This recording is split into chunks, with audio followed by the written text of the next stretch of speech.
Okay, Gene, we're back. We're back. Got a lot of positive reviews now. Yeah? We're live now. Yeah. We're official. We've been doing all this recording and we're finally live. Although I don't think we have any written responses posted yet. At least not. I haven't checked in the last 2 days. I've had verbal statement. We'll see how it goes. Hopefully that'll continue. All right then. Let's talk about what we've done. I'll start. Okay, you go. I'll start. Car wise, I don't think I've done any. I don't even think we went to Griot's. We did Griot's, went to Griot's, and then we went down to that other thing in Puyallup that was like a pop-up thing. But we didn't really do much. I didn't do much. That one, by the way, wasn't really that great. The one by Dutch Brothers? Yeah. Yeah, it seemed like more of a Mopar meetup than anything else. It was all Mopar. Mopar and Cadillacs. Yeah, Mopar and Cadillacs. And it was definitely a different group. I mean, you could tell the difference between the groups of people and the cars. Not really a place I probably wouldn't go back to that event. I think for me, the biggest thing that I've done related to automotive is PPF. The last 3 Trek days,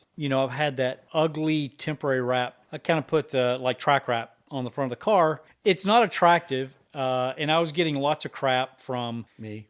Well, not only you, but man, you didn't go out to SCCA track night. I'm sitting in line, and the main guy there, I always forget his name. This guy, I'm sitting in line, and he comes up to me, and he's like, what's up with the car, man? I'm like, what do you mean? He's like, do you not know how to put on wrap? Or I'm like, oh, my gosh. Oh, man. Great. And Oh, so God. I'm like, yeah, I just put something temporary. So anyway, I go out for a track. I come back, and he walks over to me. He's like, when I saw you from afar, because when I had that track wrap, I put blue tape along the edges so that nothing would pill up, right, as you're going down the track. So he's like, when I saw you from afar, I saw the blue, and I was like, oh, he put accents on it. And he said, when I got up close, I was like, oh my gosh, what has this guy done to his car? Somebody at ORP said the same thing. One of the guys at ORP said the exact same thing. Yep. So anyway, I hadn't had a chance to do PPF. This actually goes back to during COVID. I was planning on going to get PPF training because I wanted to start offering that as a service. And I couldn't get in. I mean, right when COVID hit, obviously everything shut down. But then later on, I tried to get in and everything's full. Everybody's trying to do the same thing. They're trying to get into other services because everything had been locked down. The queues had built up enough that when I tried to get in, I couldn't. They were 12, 18 months out to try to get into a class. So I'm like, forget it. I'm just not going to mess with it. So I never bother with PPF. So now fast forward to today. This is 3 years later. Earlier this year, I tried to get into a couple PPF classes, and they're all full again. I'm like, good grief, man. I need to do better planning is what I need to do. That's why I was doing the track wrap, because I hadn't gone through training yet. This past week, I'm like, all right, I feel confident that I've done tinting. Yes, PPF is a different thing, but it's similar. I'm just going to go at it. So I went at it. You went full send. The first time I put it on, this just shows that my ignorance around how PPF is. So with tint, you have one protective side. Put it up, you rip off the side, then you put it up. And the other side is unprotected. So with PPF, it has 2 sides. And I didn't realize this. I get the PPF, I get it stretched, and I've got a 7-foot by 5-foot section that I'm putting over the hood. I'm doing the hood first. So big piece, stretch it out, and it's got a lot of static. When you unroll it, it's got a lot of static. So it's picking up stuff. And so I'm trying to keep it off the ground. I'm like, there's no way I can do this by myself. So I get my daughter. She's helping me get this thing stretched out. I pull off what I thought is the PPF and get it on there, and I'm like, God, this is really thin. I probably shouldn't even be telling the story. I'm making myself look bad here. But I'm like, man, this feels really thin. This is not 8 mil. Did I order the wrong stuff? And so I'm fussing with it. I'm like, I can't get to stick. I can't get anything to hold down. And so I took the roll that I had just pulled off, and I kind of threw that by the wayside. After I spent 20 minutes trying to get this down, knowing something's wrong, but I keep going after it because I think it's right, but I know something's not. So finally I'm like, okay, this is stupid. What have I done wrong? And I go over to pick up the waste, and I'm like, oh my God, this is the PPF. Well, because when I just discarded it, not paying attention, I wrinkled it. Mm-hmm. So I had this big wrinkle. So I'm like, crap, I can use it other places, right? I'm going to use it down the side and the back the back behind the wheels and down the rocker. So I can reuse 90% of it. I'm like, okay, now I realize my stupid mistake. Let's do this again, but I'm going to get some help. Get my son and my daughter to help me unroll it, to keep it off the ground so I don't attract anything. And so we're trying to set this down. And my son, I wish he would cut his hair, but he's got a lot of hair. A lot of hair. Yeah, I got the same problem. The inverse problem. Yeah. So when I was younger, I had a lot of hair too. Not as much as he does, but I had a lot of hair. But I want him to cut it. He's just got a ton of hair. When he's pulling the release paper away, I'm like, oh, be careful with your hair. Don't get under there. And he's getting a bit close. And so I'm like, oh, it's probably okay. So we put it down, start squeegeeing, go to town. I do pretty good. It's starting to tack up a lot quicker than I want. I'm like spraying, tacking up. Finally, after, I don't know, maybe half an hour, I finally get everything down. And I think I've done a pretty good job. I trimmed the edge because I'm going to wrap the edge and everything looks good. Wipe all the water off. And then I noticed I had a couple problems. One is that there was a hair. And the hair is right in the middle. I could pull the whole thing up and try to redo it, but I've already trimmed the edges at that point, so it would be tougher. So I'm like, crap. But then I noticed there's a couple little small like air pockets that are in there. So I'm like, okay, this is not a good job. I need to redo it. So I've decided to just leave it on there for the next couple track days, and then I'll pull the thing off and then redo it. So one thing that I've learned is that the squeegee that I'm using doesn't have a hard enough rubber to it. And so when I was squeegeeing, I wasn't getting enough pressure applied to the PPF to get the bubbles and the air and the soap and that kind of stuff out. I learned that. That was good. I learned don't let my son get anywhere around the PPF so that I don't get any air in there.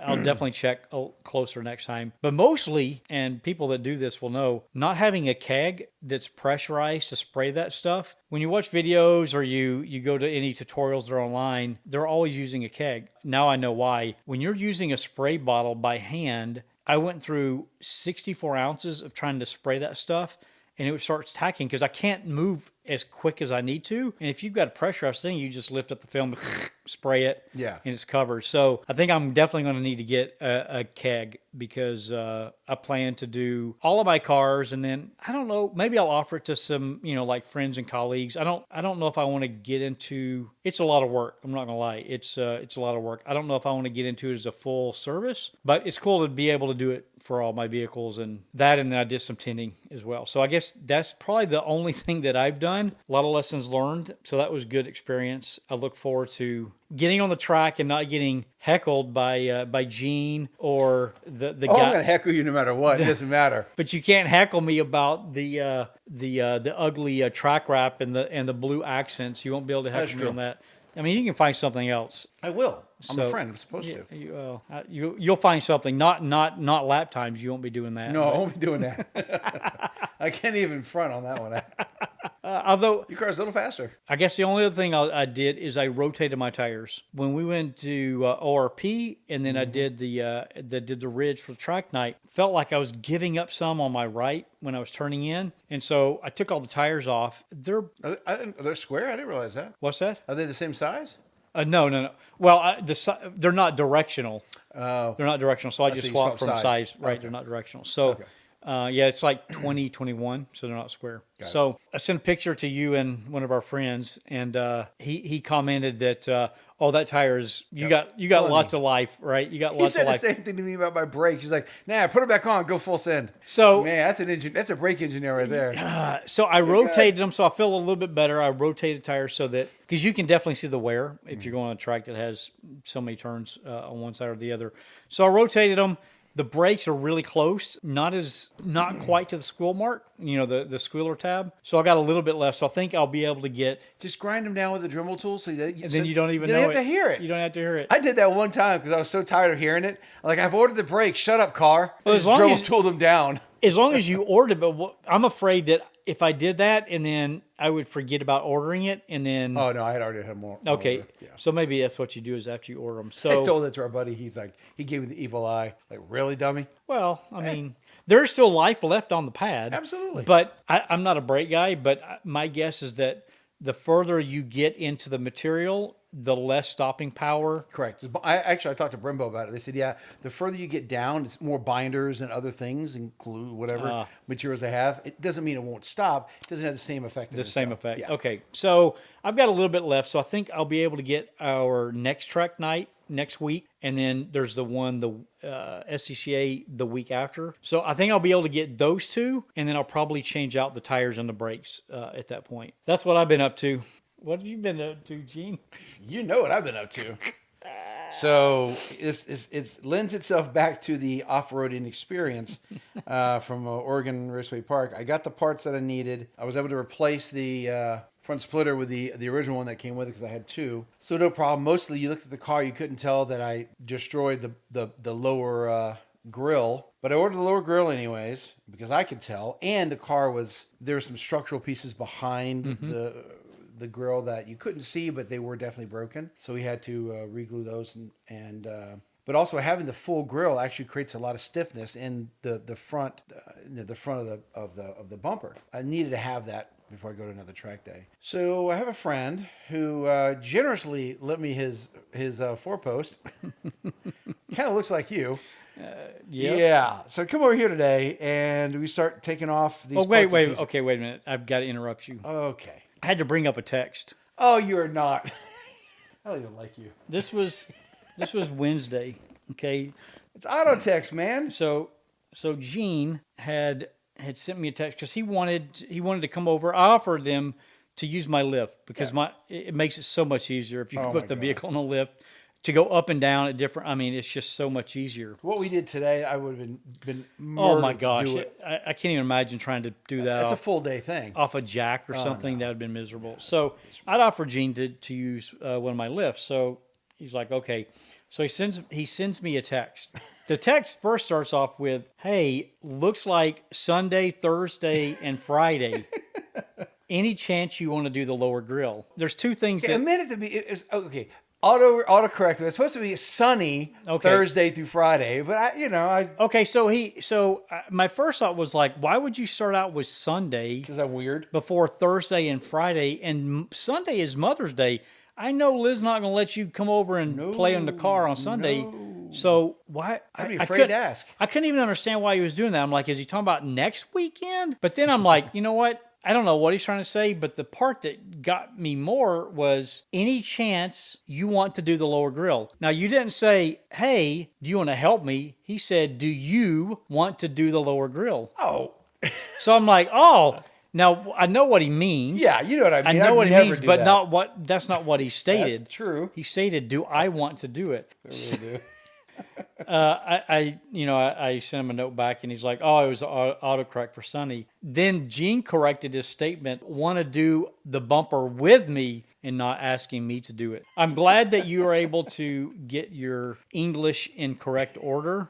Yeah, I had a good time with that. Yeah, I knew what you wanted, but the way that it was stated was like, Gene wants to bring his car over and he wants me to do his grill and then he wants to do something on Sunday. So okay, anyway. Two things I would never do. But I can tell you're busting my chops, too, the way you're responding back. I'm like, what is he? Oh, I know I did. He's doing that. Yeah, so here's the deal. Replacing the lower grill is such a pain because you can't just replace the lower grill. Oh, no. Man. You have to take off the entire bumper. And for the most part, now that we've taken it off, okay, not that difficult, but there are some gotcha points. We probably spent 45 minutes trying to figure out how to pull one corner of the bumper off for realizing, let's go to the bastion of all things intelligence, YouTube. And I happened to find a video that I had once watched before, but I must have fast forwarded to the 30 seconds where the guy pops the bumper piece off. So I had to watch it again and realize, there it is. And it wasn't that difficult. But there is a level of stress because it's just a plastic bumper, right? Whatever, I don't know what else material it is, but thick plastic. There's a level of stress. As soon as you grab that end of that bumper, you're like, oh God, here we go. But you start pulling on it, then it just releases. So it does come out. I think one of the engineers calls it a zipper because it does come out like a zipper. Pop, pop, pop. So that was stressful. Well, so on that part, so we had some instructions that we were looking at, and it clearly said, put a pry tool, a plastic pry tool in, you got to release these tabs, and then you pull. We literally spent probably 30, 45 minutes because you can get the pry tool in and you can see where it's connected. What we were looking at were connectors for another component, not for the fender. And so once realized that, then that's when when that guy pulled it off, then we realized we were looking, even though we were looking at the bumper where to do it, we were seeing something different. And so watching that 30-second clip, it's like, now I see what's going on. 30 seconds saved us a lot of time for the next side. Yeah. So the challenge, though, is, and when we did the other side, that piece came off just fine. But here's the big challenge, though. The way these bumpers are attached, there's on each side, below the $3,000 headlight, there's 3 clips. If you break the headlight brackets, you now have to buy a $3,000 headlamp or headlight. And of course, the very first one, what do? I break it. And Dan's smart. Dan's like, hey, Gene, you want to go ahead and pull that off? This is your car. And I completely understand it. I no problem. If it's broken and it's my fault, I'll deal with it. And what I do, I broke the first one. So then I'm like, oh, no. So we have to pause, take a beat, realize that not only did we break it, started pulling off it's kind of, I hate to say it's a little chintzy the way they glue those things on. Not a lot of glue on that. No. It came off way too easy. Plastic or nylon bracketry that's on the back of the bumper started to peel off. The good thing about that is it gave us a lot of visibility to see what was behind it. Yeah, we could see. And what we realized is we can actually just lift up just a little bit and then pull. And the thing popped off. On the right side, or the right side of the car, came off pretty simple. I mean, once we realized we got to get a little higher, pops off, no problem. The next problem was the connector. Oh my gosh. That connector, we're sitting there prying on it. You have to take off the body harness, the wiring harness to move the bumper. Man, that's probably another 30, 40 minutes. And I've taken off a lot of those connectors, especially with like the LT6. When I tore that apart, I think I probably took 20 or 30 of these connectors. I'd never seen a connector like that before. So same video. Yep. After 30 minutes, go back to that same video. I'm like, I wonder if those guys took the bumper off and the connector. Yes, because they're smarter than we are. And this is huge connector. You actually squeeze both sides and then you just pull it. And it has a rotation. It's got like it's a rotating cam lock. Yeah, it's a rotating cam lock.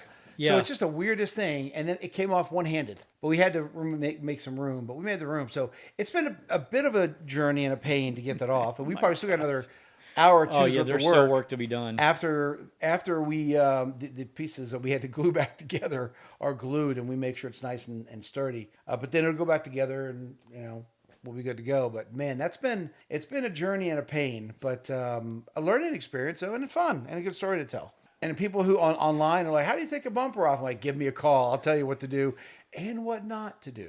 That the way that they that bracket that you're talking about with the light, I don't know why they did it that way, but had we not known that was a sensitive area, I mean, you broke it anyway, but had we not known that, then I would have done like the other pry tool, stuck it in and tried to pop it out. But since you had to go up and back with it, that would have broken every single tab off. So every one of them. So that's a crazy that would have design. Been a $6,000 repair. Man, can you imagine my wife would have literally just punched me right in the face, and I would have just had to look at him like, do it again, get at least 2 of them in.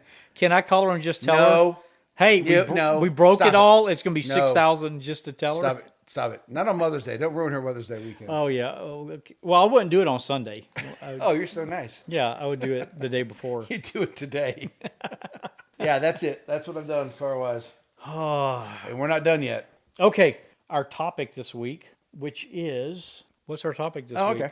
So I'm a big automotive YouTube follower. Okay. Like I watch a lot of YouTube videos. I love, my big 3 screens of work. I've always got something playing in the background.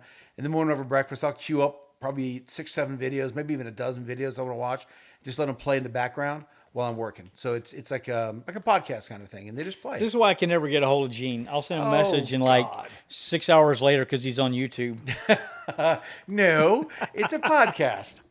It's like a podcast. I just listen to him on the side. So I love automotive YouTube. Like what type of automotive? Well, that's what I was going to ask you. Oh, you're going to get going. Okay. So there's a couple questions about that. One, do you follow automotive YouTube? If so, what channels And then there's 3 parts to this question. If so, what channels do you watch? What is your favorite YouTuber car out there right now? Ooh, because lots of crazy builds, right? So, and then, and also, is automotive YouTube played out? Okay. So, first of all, do you watch Do I watch? automotive YouTube, and which channels? I do. Yeah, I do. I do a lot more on YouTube around education stuff so that I can learn whatever the topic is. I'm always trying to learn stuff. So from an automotive standpoint, I guess the ones that come to top of my mind first is Everyday Driver. Those guys are awesome. I watch Paul and Todd when they used to be on Motor Trend network on TV. I used to watch them there, but they have stuff on YouTube. I watch them. Super awesome. I like their content. They're about driving vehicles, how they compare, the pros, the cons, not about builds or anything like that. But those guys I definitely watch a lot. I don't get into stuff like Shmee or Stradman. I mean, I've seen some of that type of stuff, but I don't really follow them because I'm not really learning really anything. Yeah. So probably maybe there's some others that you might mention that might trigger me, but the only other 2 that I know that I do watch, Tavarish. Yes. So I watch him because I'm always learning about, because he's rebuilding, right? He's taking stuff. Good grief, that whole McLaren thing that he's trying to do. That's crazy. I watch him, a lot of just really interesting things about what they do. Matt Armstrong. Yeah. So that guy, that's a cool story about where he came from BMX and then working on his own. And now, what he's turned into, just, hats off to that guy. Super cool. So I follow his stuff because I learned, he's doing stuff. It's inspirational. So probably the other one, I think I've mentioned about this before, not purely automotive, but Obsessed Garage. Yeah, we talked about that one. Yeah, we've talked about that before with Matt and stuff with his cars. So that's not just purely automotive, that stuff around garage, but he's a big car guy, huge car guy. So that's probably, I can't think of any other ones, but that's probably the ones that come top of my mind. Okay. You ever watch Throttle House? Yeah, okay, yep, Throttle House. The best part about Throttle House is the first, the opening scenes that they do. That's my favorite part of Throttle House. The rest of it, they're Quite okay. a lot of mucking about, as they say. They're kind of joking around, and Yeah. that's what I like those guys. I like those guys. So I do watch, not as much as I used to, but I do still watch some of the traditional guys: Stradman, Amelia, TJ, DDE, Tavares. I love Tavares as well. You ever heard of the Hamilton Collection? Yep. So I love the Hamilton Collection. I like them just also because I like the way they give back. Triple F is very much the same way. Triple F Collection. Yep. They give back. They let people drive their cars. They don't just sit on them and never drive them. They put them out there on the road and let people beat on them. And I can appreciate that. Yep. So that's really cool. But there's some talk about learning. So I love documentaries. So I'm a big documentary guy as well. So I love that stuff. I've got probably B1M is another one that I watch. It's it's the Definitive Construction show. Oh yes, I do know. I B1M. watched that one a lot. Yes, I love that one. Yep. Also, lots of stuff from Weld. I watched the Y-Files, which is kind of funny. But Engineering Explained. Have you watched those guys? Or that guy? I love watching his stuff. Yep. There's another one called 337 Speed, and he's kind of an explainer. He takes a topic and just dives deep into it. What I like about him, and he did one on the V's, by the way, but he's done Porsches, he's done LS engines, he's done the small blocks, he's done all kinds of cars, and he takes not a scientific, what am I trying to say? He takes a very deep dive approach, even into like compression and comparing different motors and histories of them. I just like his style. I like the graphics that he uses where he explodes things. You can see what they look like. So I like 337 Speed quite a bit. He doesn't do a ton, but I do like him quite a bit, actually. And it's very similar to like Squid Media, which does some of the same stuff. So they talk like, what's the history of the Godzilla, the R-32? Then they go R-33, R-34, right? R-35. I haven't seen that one And they at dig all. deep into the history about how the GTRs even came to be. So I think I love to hear, and I can't remember the guys' names, but I love the story of how the GTR came to be and how it was kind of hidden. Nobody wanted to do it. So the guy said he was going to do it as a side project. You're not telling anybody. I love learning about those kinds of things. Yeah, So, I agree. so 327 Speed, Squid, they do a lot of in explaining the history of really cool cars, Vipers. I watch a lot of those guys. But I'll Tavares, add- I love Tavares too. He's one I'll of my add favorites. Savage Geese. I like they get super technical, so I enjoy watching that kind of stuff. But that's more about, again, car review and talking about the engineering of the car, not about like building or tearing down or building up, that kind of thing. But Savage Geese, they have a good stuff too. Yeah. So Since I tried drifting my car, I started watching Adam LZ as Oh, well, and I do like Adam LZ, a big compound in Florida. I can't get into drifting, not because it's not. It's an amazing skill. Like I'd Yeah, love oh, to it know is. how to do it. Yeah. It is when you get two skillful. guys side by side Oh, doing my that stuff, goodness. it's like, oh That's my gosh. crazy, amazing skill. Get nauseous, so I couldn't even do it because I would get nauseous. Because I've tried it and I got nauseous in my own car. The skill to be able to hold those cars. I mean, because literally, I mean, I don't know how close you are, but when I've Pretty seen close. videos, they look darn close. Yeah. What's your favorite YouTube car? I don't know if I have. Any builds? No, I can't think of. Nothing really comes to mind. I can't think of anything that's like super cool. I mean, the one that Tavares is doing right now with the P1. McLaren. Yeah, the P1 that, rescued out of the hurricane, that was floating around. That's a cool one, but that's just because I've been watching it for, the most recent one. Other than that, I don't know if I've got any like favorite cars on YouTube. I think that is an amazing build. I cannot wait to see what he does. The with wiring harness, have you I saw it. Yeah. Oh it's my gosh. crazy. Removing the battery Oh and people. Yeah, that's gosh. nuts. So that's an amazing build. That's probably the best build on the internet right now. I think another one that I really do like is DDE's twin turbo 720. You go with the 720S. It's just 1,400 horsepower.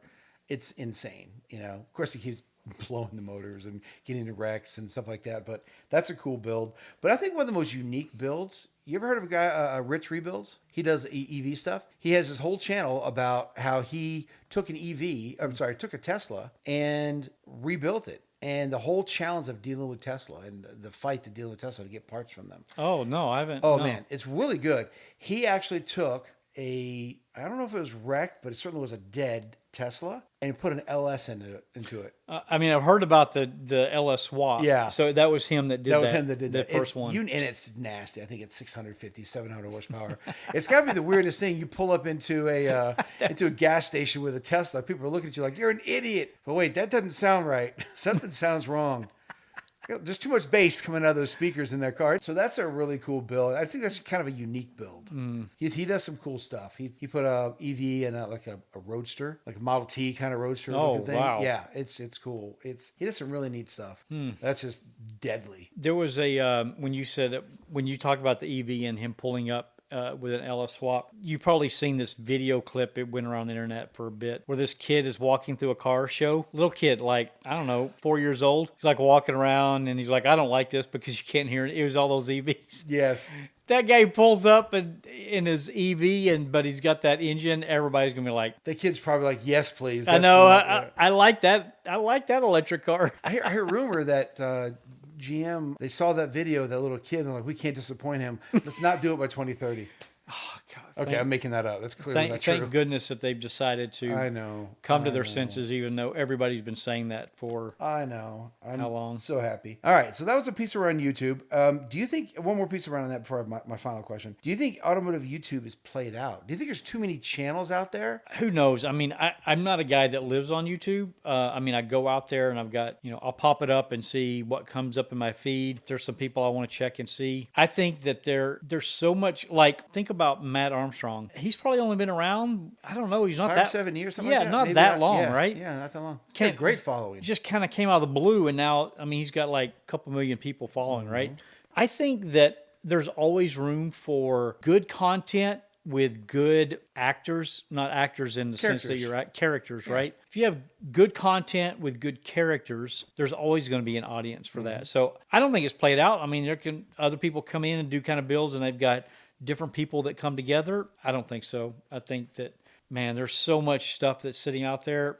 I think it's wide open. Yeah, there's a lot like Shmee. I don't dislike Shmee. He's just not one that I look at and go, oh, he's popped up. I'm gonna watch him. Nah, those cars he has are amazing. But they're unobtainium for the vast majority of people. Yep. There's a new guy from Gavin from It's Just a Six, and he does Mustang builds and Camaro builds and doing a McLaren 720S. But for the most part, his builds are all like builds that we would do. Oh. So I can kind of get to where he's at, and I can jive with what he's doing because they're builds that we would love to do. And then he goes out and does really crazy pulls on the interstate, which I would not do. But I respect the grind. So Did you just see speaking of the people doing pulls, did you just see what, I think this was yesterday or the day before? California, the guy with the Lambo, no, guy pulled away from the cops trying to run away, split the car in half, lost control of the car, split it in half. did he live? Oh man, Not a good situation. I don't care how fast your car is. You may be able to outrun the cops. You can't outrun the radio or the helicopter. Just pull over. I don't understand. Take your that's. ticket. I don't even want to go off Yeah, into that thing. But when you said pulls on the interstate, I am not a big. Okay, if people hypothetically, if the speed limit's 60 and they go 75, most traffic around here, the interstate, people are going 75. You're going with the flow of traffic. Now, if you floored it and went 100, you're getting into the area where you're being dangerous to the people around you. Yeah. And so I don't support that kind of nonsense about stupid speeds on highways, the interstate. I agree. Being spirited driving, out on country roads and no one's around you and just you. That's one thing. I still don't subscribe to going stupid fast out there on highways and stuff like that. People doing wheelies on bikes. Like, man, that's just, I don't like that. It just brings bad attention and bad press to car people. So, sorry. It's like the intersection takeover. Yeah, it's just ridiculous. Final question. Favorite car movie Car movie. and why? Ooh. Man, I don't know. I mean, I like Baby Driver. I do too. That's a good one. That's a good one. The driving ability was pretty phenomenal. Gone in 60 Seconds was pretty cool. I like that one. Classic. Cars.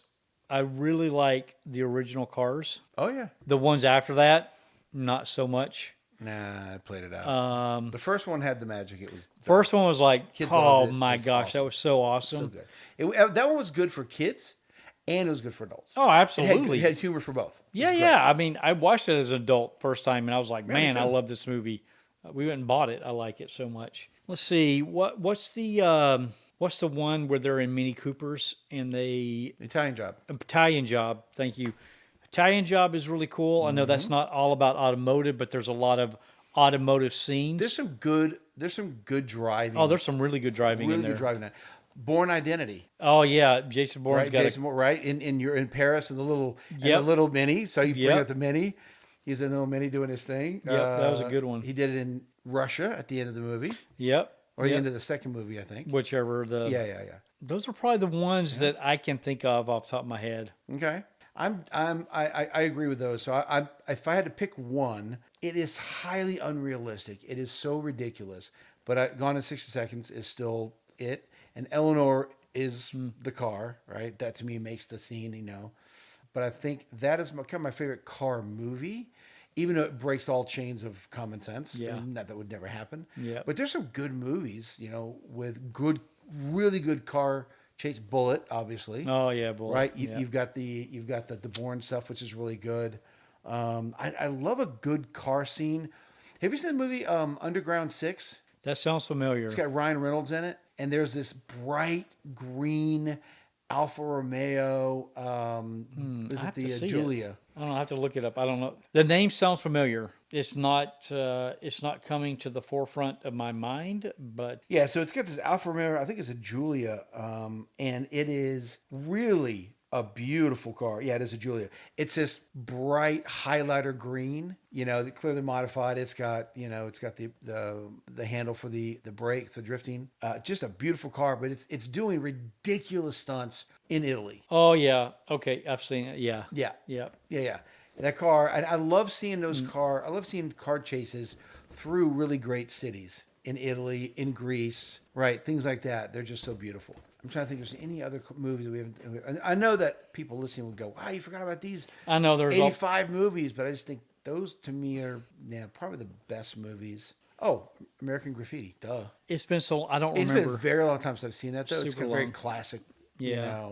I mean, there's been some good kind of stuff like Easy Rider level classic. with James Bond, Daniel Craig. There's been some good Oh, chase yeah. scenes. There's Casino been some- Royale and the Yeah, and there's been the some good, Aston Martin. yeah. There's been some good chase scenes there. So What about Fast and the Furious? yeah, I'm not a fan. it turned into like I don't think I ever saw like the first couple. I think I kind of came into it late, and then it was like I don't even know how to describe it. Like so far, like unrealistic. Like the stuff they're doing is like crazy over the top, and so I never got into it at all. Like I Yep. had no desire, and I remember. I was on a plane. Gosh, it was one of my super long international trips. I'm like, all right, I'm going to try to watch. They had like all, not all, but they had a lot of the Fast and Furious. I put it on there and I don't know which one it was, but I literally got like 10 minutes in. I had to turn it off. I'm like, I can't watch it. It's just so far out there. Yeah. I couldn't. So I'd never been in that scene. I think the first one, I think the first one's the best one. I think most people would agree. First one is absolutely the best one. There's only a few scenes in there that you're like, oh, come on. That Charger's not going to go up in his hind, on do a wheelie like that. Just sorry, it's not. It's ridiculous. But for the most part, you're like, okay, those things can be done. Okay, fine. Suspend a little disbelief. But then you get into the second one was okay, except for Ejectocito, cuz. That's a whole line from the movie. You got to go see it. After 2, man, I saw them. I didn't watch the last 2, though. I'm like, I'm done. I'm out. Because then they go to space or something one They time. went to Or space. I mean, well, maybe I should go back and try to watch. Because the original one, you got to watch the original one. Even number 2 is good. so maybe I'll try it because I probably came in around 3 or 4 is kind of when Yeah, I kind 1 of or came 2. in to watch it. So maybe I'll go back and try to find 1 or 2. Yep, 1 or 2. And there's some good chase scenes in there, especially in 2. But they went to space, dude. They went from modding cars and spoon engines and, stealing electronics out of semis to space. I mean, the illogical leap was, but oddly enough, they still do well in the theater, so I get it financially and business wise, financially. it makes sense. That's People a still long want to running. see it. What 10? Yeah. I get it. If I'm them, I do it too. If people want it, you give the people what they want. Yeah. I mean, if it's making money. It's making money. Yep. So that's all I have for you, man. Not my money. No, not my money, not anymore. Okay. Well, so. What do you got? I know you got something else. No. I think it's something else. No. I was really going to just bust your chops about, hey, do you want to do my bumpers the way you had perceived or presented it. So I've got a question for you, or a couple questions for you. All right. Buying of vehicles. Have you bought any or several new vehicles where you have to negotiate, or have you been in a position where, like recently, you really can't do negotiating, right? It's either MSRP or ADM type nonsense. But prior to the state that we're in today, if you go backwards, have you had? Oh, yeah. Oh, okay. Lots of negotiations. So do you have Yes. any? Do you have any interesting stories? Yeah. So my wife and I, we've in 24 years of marriage, we've owned about 23 cars. Okay. Yeah. And that includes the hot rods and the cars we came in the marriage with and stuff like that. And it doesn't include my kids' cars, where technically all 3 of them were in my name at one point. So I'm going to go ahead and count those. So 26 cars now. Yeah. So when right after we got married, we came back from our honeymoon, and I traded in I had a Zuzu pickup truck, and I traded it in. I got to show you the picture of it. I will never send you the picture because I don't trust you. Kind of with like it. I'll show you the other one. Exactly. So that thing will make its way on a podcast somehow. I don't want that. It's not going to happen. But I traded in the truck, and Liz had a Mustang GT, and she traded in her Mustang GT. We bought Hondas. I bought a loaded Honda Accord, which was really cool, and then she wanted to get a CRV. When I get there to the dealership, I told them what I wanted, and I get there to buy it, and I already sold my car to CarMax, actually my truck, and they said, "Oh, sorry, the color you want, we don't have anymore." And now we have this like lavender gold ugliness. And I'm like, do I look like a lavender gold guy? And I got mad. I got really mad about it. Oh, magically they found my car in the back seat. I'm like, great, in the back of the facility. And I negotiated a few extra things for free because I was pretty pissed. I knew what they were doing. They made the mistake of telling us they had some overstock. And I knew we had gotten a good deal on the car, but I knew they were also trying to, because they also said they were getting a spiff for selling particular older 90-day, aged vehicles. So there was one white loaded CRV inside the demo room. And I really loved it. My wife loved it. It had everything. It's white with black, with running boards, black leather, just a loaded CRV. And I happened to call them that day before we drove down there. And I said, hey, what's the deal with that car? And they said, well, no, that's a demo car. I'm like, okay, well, what's the deal? Oh, it's got 3,500 miles on it. You guys don't want it. It doesn't count towards your warranty. And I'm like, I don't know what that means, but okay, fine, whatever. So we go and I sign for my car. We get up to go to the bathroom. I walk in, and I just happened to walk by the car, and I leaned in. And it was one of those, it wasn't a digital ones, so you could actually see the numbers. So it wasn't digital. And I look in, and it had 52 miles on it, something like that. And then I instantly knew, because Liz was gonna buy this ugly goldish brown looking thing that I hated, but she was like, well, it's a good deal. She was going to be the one suffering for it. I was steaming mad because I knew what they had done. They lied. I didn't like being lied to. Yep. So, yeah, I ripped into the manager, and he told the sales rep, you are now no longer on this deal. I'm sure behind closed doors, they were playing good cop, bad cop. Probably. I honestly, I don't care. And oddly enough, we got the white one that we wanted, and we paid less than what we were going to for the gold one. You know, we've had issues before. Honda, for whatever reason, one time we leased a van, and we signed the document, done. And I knew, I'm like, those mileage rates are pretty good, like better than I've ever seen. They called us back up. They're like, hey, we need you to bring the van back because we gave you the wrong rate. I'm like, that's not my problem. I have a signed contract, and it's been a week. That's right. They kept calling, no, we're not allowed to do this. But I actually don't care. Like, I seriously don't care. I've got a signed doc. I don't care what you're allowed to do. I have a contract, so bye. And I just ignored them after a while. And finally, I said, okay, when they called me up one day, I said, listen, I'll bring it back. But here's what's going to happen. We're going to turn this into a buy, not a lease. And I'm going to get the same payment on the lease that I was going to on a buy, which means you're going to have to put in. They put in $10,000 of equity. Wow. To get us down. Because I didn't have a reason to give it back to them. Yep. So then because they were kind of in a pickle at that point. They screwed up. They screwed up. And yep. You could tell they were angry that I made them do that. And I can tell you, I didn't care. Yeah. Well, it's your fault. You screwed up. Yep. I brought you back the car. Nobody made money on that one but me. When we traded in the car, we made money. Oh my gosh. What about you?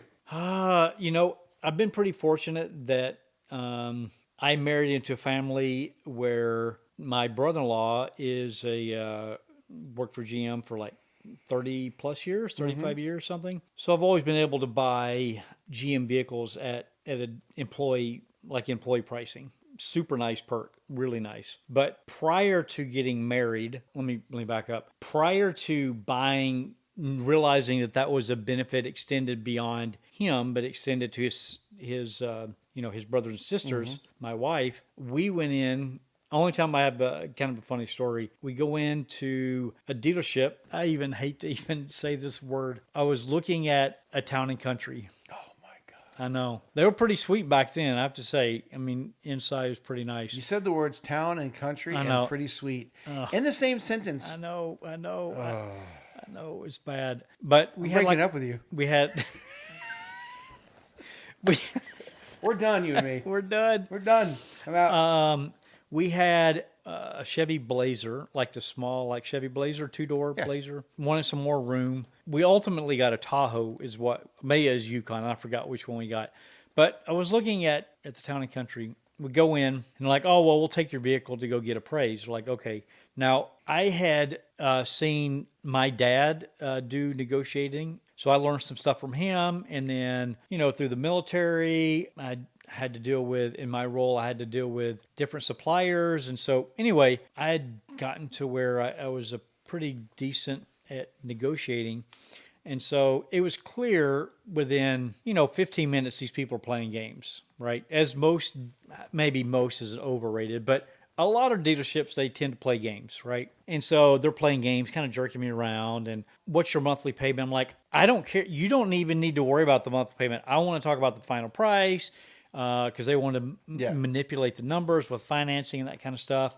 Then they want to do all these add-ons, like the underbody spray, all that nonsense, right? So the Northwest package. Right, all that stuff, right? So I was getting frustrated, and they're like, oh, well, let me get your manager. And I'm like, okay, here's the deal. Here's a price that I want to pay. And I wrote it on a piece of paper. And I'd done my homework prior. I'm always educated going into a discussion, so I'm not at a disadvantage. So I knew what these vehicles were selling for and what invoice pricing, how much over invoice that you could expect to get. So anyway, I wrote the number on a piece of paper and I gave it to the guy, and the guy's like, "Oh my gosh, there's no way, right? That's below our price," which is a lie. But that's how they reacted. Oh my gosh, I go talk to my manager. So he goes off. You see him in the bubble over there with the sales manager, and they're talking, blah, blah, blah, blah.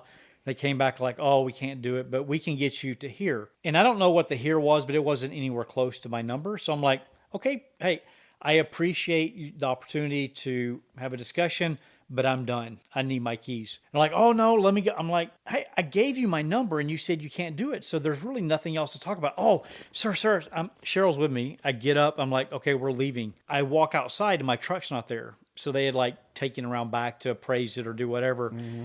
And so my truck's not out front.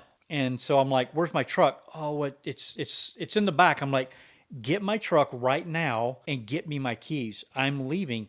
"Oh, well, we can try to." I'm like, "Do you not hear what I'm saying?" Finally, not the salesman, someone above the sales manager. I don't know the hierarchy in car dealership, but this guy came out and I'm like, "I'm done. You guys are jerking me around. I still don't even have my car. My car is on this lot somewhere. And I walked out the door 5 minutes ago and I still don't have it. Get me my keys." So they finally got my keys and then I left. Terrible experience with that dealership. I mean, it was just really bad. But now I'll give you on the flip side. We bought a vehicle, again, through the GM employee at this point. All my vehicles have been through the employee program. They deliver the vehicle. This is like late at night.